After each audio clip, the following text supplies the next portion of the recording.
Hello, this is Frankie for the Pixel Slayers, and today we're unboxing the Yeti X by Blue.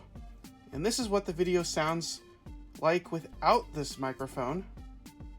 And this is what the video sounds like with the Yeti X microphone. And I gotta say I'm pretty impressed. The quality is top notch, and you can tell the difference right here, can't you?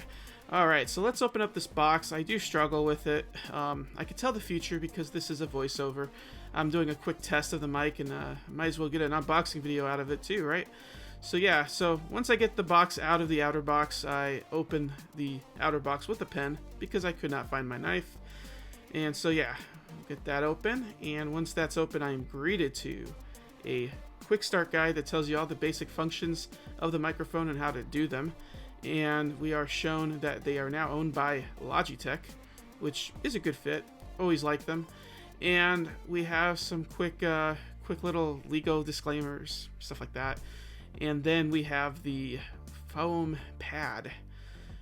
So get that out of the way, and we have a USB cable, which is a micro USB cable, not a modern USB cable, but it doesn't matter. It doesn't have to be USB-C, whatever. You're not gonna mess with that much. And now I get the microphone out, which I once again struggle with. I had to do a quick cut there because I was trying to hold it with one hand. It's a very heavy microphone. It's very impressive on the build quality. I have it backwards right now, but once I figure out the right direction, I just kind of ogle the build quality. It's very heavy, very metal, and I gotta say I really like it.